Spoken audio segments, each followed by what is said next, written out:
So you could say that Zheng paved the path for Xi Jinping's rise, which is why his opinion matters so much.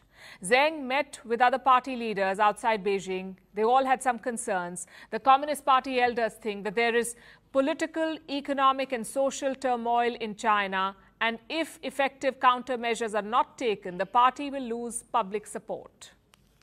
In fact, let me quote from what they said: "We cannot have more turmoil." So they expressed concerns and they decided to do something about what was happening. Their next meeting was in Beijing. This is a seaside resort town, a very important place in China. Every year, the biggest leaders of the Communist Party meet here. It's an old tradition. This is an informal gathering. The meetings are kept private. China does not announce them. Neither does it share the outcomes of this summit. This meeting is done basically to facilitate a free exchange of ideas. But sometimes these conversations get leaked, like in this case. Some inside information has been leaked. Apparently, the party elders met Xi Jinping in private and they shared a list of complaints, the list that they had compiled before coming to Beijing. Now, they're unhappy about three main things. The recent purge in the Chinese military: 2 top generals who were in charge of China's rocket force went missing. This is said to have led to commotion within the PLA. Then China's foreign minister went missing. Beijing did not explain his disappearance. They just sacked him and appointed someone else. The elders wanted to know why. They think this episode has left China's foreign ministry unsettled. And their biggest concern is the economy. It's a complete mess. Investments are falling, growth is slowing down, and the debt bubble is bursting. The president was pulled up for all these things. What do you think was his response? He was not happy, of course.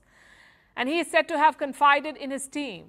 Turns out Xi Jinping blamed his predecessors for the problems. He blamed 3 men: Deng Xiaoping, Jiang Zemin, and Hu Jintao. He blamed them for the issues that are plaguing China today. We have some quotes. This is what the Chinese president reportedly said: "All the issues that were left by the previous 3 leaders are on my shoulders. I've spent the last decade tackling them, but they remain unresolved. Am I to blame?" That's apparently Xi Jinping venting after being pulled up by the party elders. Then he told his team to fix these problems, especially the economy.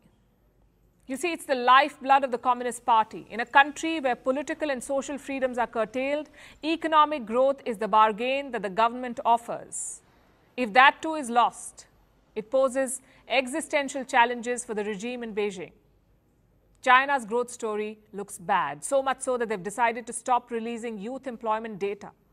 The decision came with a speech of Xi Jinping. Listen to what he said then. "We must maintain historic patience and insist on making steady, step-by-step progress." So he's asking for the party's patience. The speech was released around the time when the Beijing summit ended. Now the timing makes sense. Does this have something to do with the G20 no-show?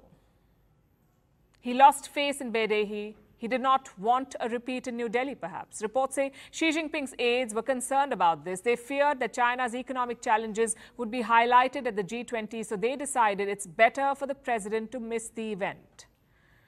They're sending Premier Li Qiang in his place, and he's been given a task.